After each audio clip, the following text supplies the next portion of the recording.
నమస్కారం రామప్రసాద్ గారు. నమస్తే. రామప్రసాద్ గారు చాలా మంది అప్పులు చేస్తూ ఉంటారు. లైక్ ఇల్లు కోసమా, పెళ్లి కోసమా, ఇంకా చాలా చాలా రీజన్స్ ఉంటాయి కదా. సో మరి అప్పు చేసి ఇన్వెస్ట్ చేయొచ్చా, లేదా అప్పులుండి కూడా ఇన్వెస్ట్ చేయొచ్చా? అసలు చేయొచ్చా అంటారు ఇన్వెస్ట్ అనేది అప్పుతో పోల్చుకొని? ఫస్ట్ అప్పు చేయొచ్చా? చేయొద్దా? అప్పు అవసరానికి చేస్తున్నారా, ఆనందం కొరకు చేస్తున్నారా? షార్ట్ టర్మ్ గోల్స్ కోసం సార్, అంటే మెయిన్గా చెప్పాలంటే ఆనందాల కొరకు అప్పులు చేస్తే అసలు అప్పు అనేదే తప్పు. సరే, అవసరాలకు అప్పు చేసినప్పుడు ఆ అప్పుని అలాగే ఉంచి పెట్టుబడులు పెట్టాలా, లేకపోతే ఈ అప్పు తీరాక పెట్టుబడి పెట్టాలా? అది క్వశ్చన్, ఫస్ట్ క్వశ్చన్. అయితే అప్పుల్లో మంచి అప్పులు, చెడ్డ అప్పులు కూడా ఉంటాయి.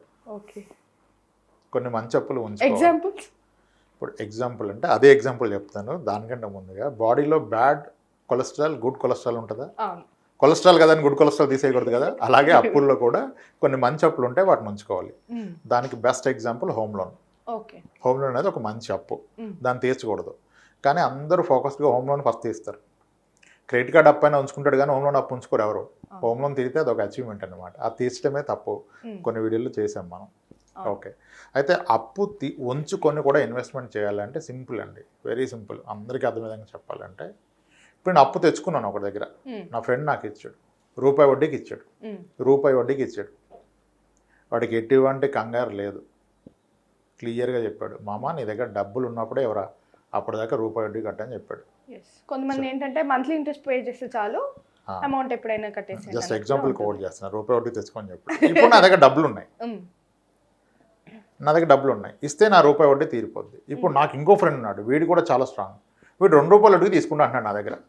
అరే మామ నాకు డబ్బులు కావాలి, 2 రూపాయలు వడ్డీ చూడరా, మనం కొలెక్టర్లు అంతా పెడదాం, నీకు తెలుసు కదా అన్నాడు. వీడు బాగా నమ్మదగినోడు. ఇప్పుడు నేను అప్పు తీర్చాలా, వీడికి ఇవ్వాలా? అక్కడ రూపాయి వడ్డీకి నా దగ్గర అప్పు ఉంది, ఇక్కడ 2 రూపాయల వడ్డీకి నాకు అవకాశం ఉంది. నేను ఏం చేయాలి ఇప్పుడు? ఇక్కడ ఇవ్వడానికి ట్రై చేస్తాను. ఇస్తేనే బెస్ట్ కదా, ఒక రూపాయి ఎక్స్ట్రా ఇంట్రెస్ట్ కదా. కాబట్టి అప్పు తీర్చాలా, ఇన్వెస్ట్ చేయాలంటే మీ అప్పు ఎంత వడ్డీకి ఉంది, మీ ఇన్వెస్ట్మెంట్లో ఎంత వడ్డీ సంపాదిస్తున్నారు అనే దాని మీద నిర్ణయం తీసుకోవాలి.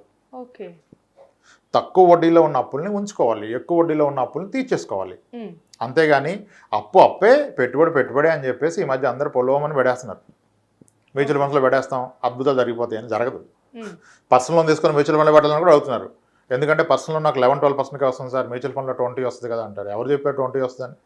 మ్యూచువల్ ఫండ్లో 40 కూడా వస్తుంది 1 ఇయర్, నెక్స్ట్ ఇయర్ -30 కూడా వస్తుంది. చూస్తే 2 ఇయర్స్ కలిపి 0 వస్తుంది. సో అప్పు చేసి ఇన్వెస్ట్మెంట్ అనేది కరెక్ట్ కాదు. అయితే చేసి పెట్టడం కరెక్ట్ కాదు. ఉన్న అప్పును తీర్చాలా పెట్టాలనేది కొంచెం డిఫికల్ట్ క్వశ్చన్. అది అప్పుడు మీరు ఆలోచించుకోవాలి, ఈ అప్పు నేను తీస్తే నాకు సేవ్ అయ్యే వడ్డీ ఎంత, నేను పెట్టే పెట్టుబడిలో నాకు వచ్చే వడ్డీ ఎంత, అది ఒక గ్యారంటీ రిటర్న్ ఉంది, దీనికన్నా ఎక్కువ వస్తుందంటే పెట్టుకోవచ్చు. ఓకే, ఇది ఒకటి. ఇంకోటి ఏంటంటే చాలా అంటే పెక్యులర్ కొన్ని సిచ్యువేషన్స్ ఉంటాయి. ఇప్పుడు జాబ్ మానేసే అవకాశం ఉంది, జాబ్ మానేసి బిజినెస్లోకి వెళ్ళిపోతున్నాడు, ఆయన అప్పులు ఉంచుకోవాలి. అంటే అప్పులు అంటే బ్యాంక్ అప్పులు, బయట అప్పులు కాదు. ఎందుకంటే ఇన్కమ్ ఆగిపోతే మీకు బ్యాంకర్ మళ్ళీ లోన్ ఇవ్వడం. సో నేను చాలామందికి ఏం చెప్తానంటే, బిజినెస్ ప్లాన్ చేస్తున్నానంటే కొన్ని ఫ్లెక్సీ లోన్స్ ఉన్నాయి. బజాజ్ ఫ్లెక్సీ లోన్ ఉంటుంది, బజాజ్ ఫైనాన్స్లో. ఫ్లెక్సీ లోన్ అంటే ఏంటంటే ఆ లోన్ ఇస్తాడు, మీరు వెంటనే వెనక్కి కొట్టేయచ్చు. ఓడీ లోన్ లాగా, ఓవర్ డ్రాఫ్ట్ లోన్ లాగా. మీరు ఎంతవరకు వాడుతుందో అంతవరకే డైలీ ఇంట్రెస్ట్ వేస్తాడు. నేను మంత్ ఇంతనే వేస్తాడు. ఎగ్జాంపుల్గా 1,00,000 రూపాయలకి నెలకి 1,200 రూపాయలు వడ్డీ వేస్తాడు. కానీ మీకు ఎలిజిబుల్ ఉంటే 30 lakhs లోన్ శాంక్షన్ చేస్తాడు. మీ అకౌంట్లో పడగానే 30 lakhs మళ్ళీ వెనక్కి కొట్టేయచ్చు. మీకు ఎప్పుడు అవసరం ఉంటే అప్పుడు తీసుకోవచ్చు. ఇది ఎప్పుడు మీరు సాలరీడ్ అయ్యండి ఆన్ రోల్స్లో ఉన్నప్పుడు కదా ఇస్తాడు. నేను రేపు జాబ్ మానేస్తే నెక్స్ట్ మంత్ పే స్లిప్ ఉండదు, ఇవ్వడు కదా. అప్పుడు ఈ అప్పు తీసుకొని జాబ్ మానేయాలి. ఎందుకు తర్వాత నాకు ఎక్కడ రాదు కదా.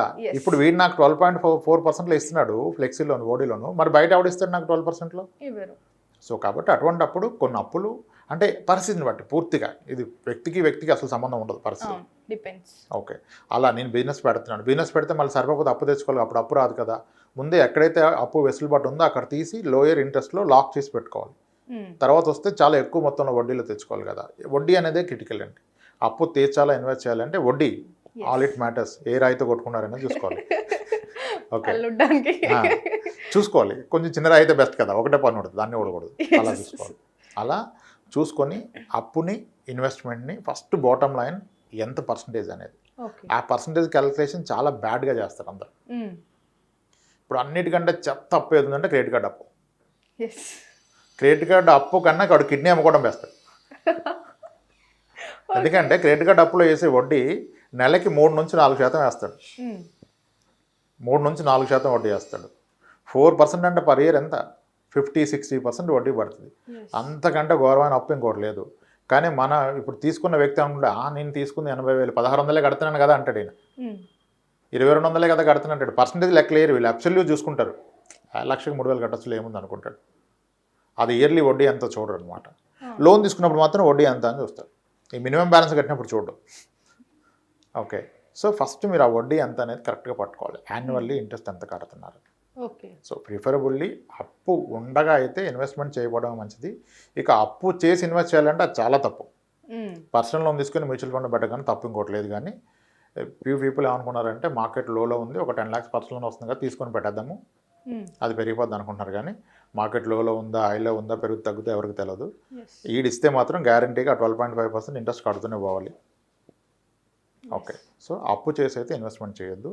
ఉన్న అప్పుల్లో మొదటగా తీర్చాల్సింది హయ్యర్ రేట్ ఆఫ్ ఇంట్రెస్ట్ ఉన్న అప్పులు ముందుగా తీసుకోవాలి. అంటే క్రెడిట్ కార్డు ఒకటి చెప్పారు, ఇంకా ఎలాంటివి తీర్చేయాలంటే పర్సనల్ లోన్ ఉంటుంది, కార్ లోన్ ఉంటుంది, ఎడ్యుకేషన్ లోన్ ఉంటుంది, బయట హ్యాండ్ లోన్స్ ఉంటాయి. ఫస్ట్ నాన్ బ్యాంక్ నుంచి తీసుకున్నప్పుడు ఉంచుకోకూడదండి. Hand loans ఉంచుకోకూడదు. ఎందుకంటే ఎప్పుడు వచ్చి అడిగే తెలియదు కదా. అడిగినా ఇవ్వలేకపోతే మాట పోద్ది కదా. ఇస్తే రావని టాకు, మరి ఇస్తే రావంటే అందరు చేసే పని అదే, ఒకటి చేసే పని కాదు కదా.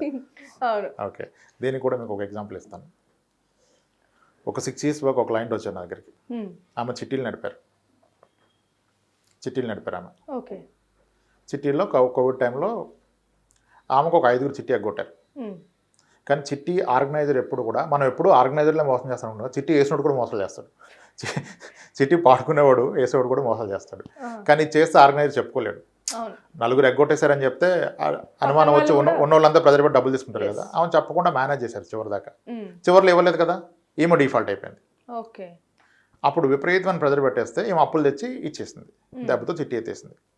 అంటే ఇచ్చేసింది, కానీ ఈమె ఒక 16 లక్షలు అప్పులోకి వెళ్ళిపోయింది. 2-3 రూపాయల బిల్లు పట్టుకొచ్చేస్తుంది. ఇప్పుడు వాళ్ళ హస్బెండ్ ఒక మొబైల్ స్టోర్ నడిపిస్తారు, మొబైల్ రిపేరు యాక్సెసరీస్ స్టోర్ నడిపిస్తారు. ఆయనకు వచ్చే సంపాదనే నెలకు 30,000. ఈమె వడ్డీలు కడుతుంది 38,000. ఆమె అంటది ఎలా తీరుతుంది అంటే ఎలాగో తీరదు, ఇంకా సంపాదన పెరగదు, అప్పు ఎలా తీరుతుంది. మరి ఇప్పుడు ఏం చేయాలంటారు. ఏం చేయాలంటే మీకు ఏది అవకాశం ఉంటే అది అమ్మేసి అప్పు తీర్చాలి. అప్పు తీసేంత వరకు జీవితంలో రూపాయి సంపాదించలేరు కదా. ఈ వడ్డీయే కట్టలేకపోతే వడ్డీ మీద వడ్డీ పడి చాలా ఎక్కువ అయిపోద్ది కదా. అమ్మడానికి ఏం లేదు సార్, ఒకటే ప్లాట్ ఉంది, అది అమ్మితే ఎట్లా సార్ అంటారు. బంగారం ఉంది, ప్లాట్ ఉంది, ఒకటే ప్లాట్, ఇల్లు కూడా మాకు ఓన్ హౌస్ లేదు, ఇప్పుడు ఆ ప్లాట్ అమ్మితే ఎలా సార్ అంటది. ఒకటే మాట అండి, అమ్మ నువ్వు తెచ్చిన వడ్డీ ఎంత, నీ అండర్స్టాండింగ్లో 36% వడ్డీ కడుతున్నావు, నీ ప్లాట్ 36% పెరుగుతుందా సంవత్సరానికి? పెరగదు కదా. మరి అప్పుడు దాన్ని ఉంచుకోవడం కానీ తీస్తే మళ్ళీ ఇంకోటి కొనుక్కొచ్చి తర్వాత సంపాదించుకొని, కానీ అప్పుని పెంచుకుంటూ పోతే ఎలా? I told her, out right చెప్పేసా, మీ ఒంటి మీద మీకున్న పూర్తి బంగారం ప్లాటు అమ్మేసి ఈ అప్పులు తీర్స్తే తప్ప మళ్ళీ ఫైనాన్షియల్గా మీరు సెటిల్ అవ్వరు. కానీ ఎమోషన్స్ ఒప్పుకో కదా. బంగారం అమ్మాలా, ఉన్న ప్లాట్ అమ్మాలా అంటే అమ్మాల్సిందే. నీకున్న అప్పు బ్యాడ్ అప్పు అది. మళ్ళీ ఆ టైంలో కూడా వస్తుంది సార్, ఎస్ఐపి చేస్తే ఎలా ఉంటుంది సార్, కొంచెం పెట్టచ్చు. ఎక్కడి నుంచి పెడతారు మీరు? 36%లో వడ్డీలు కట్టుకుంటా 10% వచ్చే దాంట్లో పెట్టుబడులు పెడతారా మీరు? సో కాబట్టి అప్పు ఎప్పుడు క్లియర్గా రేట్ ఆఫ్ ఇంట్రెస్ట్ అండి. అప్పు ఉంటే ఆస్తులు ఉంచుకోకూడదు, ఆస్తులు తీసినా అప్పులు తీసేసుకోవాలి. ఎందుకంటే ఆస్తులు పెరిగే పర్సంటేజ్ ఎంత, అప్పులు ఎంత వడ్డీ కడుతున్నాం, సింపుల్ పాయింట్ కదా. ఒక ప్లాట్ కొంటే హైదరాబాద్లో రియల్ ఎస్టేట్ చాలా బాగుంది, ఎవ్రీ 5-6 yearsకి డబుల్ అయిపోతుంది. 6 yearsకి డబుల్ అంటే ఎంత, 12%. కానీ మరి నేను 24% వడ్డీ తెచ్చుకొని ప్లాట్ కొంటే ఎట్లా? ₹2 వడ్డీకి తెచ్చుకొని 12% పెరిగే ప్లాట్ కొనుక్కుంటేనా? అది తప్పు. సో ఇదంతా కూడా రేట్ ఆఫ్ ఇంట్రెస్ట్ మ్యాటర్స్ అండి. మనం ఎమోషన్స్ మీద నిర్ణయాలు తీసేసుకుంటారు. మళ్ళీ దొరకదురా పెరిగిపోద్ది కొనే అంటాడు. వీడు మొత్తం అప్పులే, గోల్డ్ లోను, హ్యాండ్ లోను, పర్సనల్ లోను, అన్నీ ముందు కొనేరా పెళ్ళి ఇల్లు అన్నప్పుడు అవ్వదు, ఎంత ఎక్కువైతుంది కొనే అంటాడు, కొన్నాక తెలుస్తుంది కష్టాలు. సో కాబట్టి అప్పు చేయాలంటే 10 సార్లు ఆలోచించాలి. అప్పు చేసేప్పుడు ఇన్వెస్ట్ చేయకూడదు. అప్పు చేసి ఇన్వెస్ట్మెంట్ అసలు వర్కౌట్ అవ్వదు. ఎన్ని లాజిక్లు చెప్పినా అసలు అది ఫస్ట్ బేసిక్గా వర్కౌట్ అవ్వదు. చాలా మంది కార్పొరేట్ ఎంప్లాయీస్ లోన్లు తీసుకొని ట్రేడింగ్లు, ఫ్యూచర్స్ ఆప్షన్ చేసి చాలా బాగుంటారు. ఆ తర్వాత టైం పడుతుంది అది తెలవడానికి, అంతే. అప్పు చేసి ఇన్వెస్ట్ చేయొద్దండి, కంక్లూజన్ అయితే. థ్యాంక్ యూ అండి. రైట్ అండి, థ్యాంక్స్.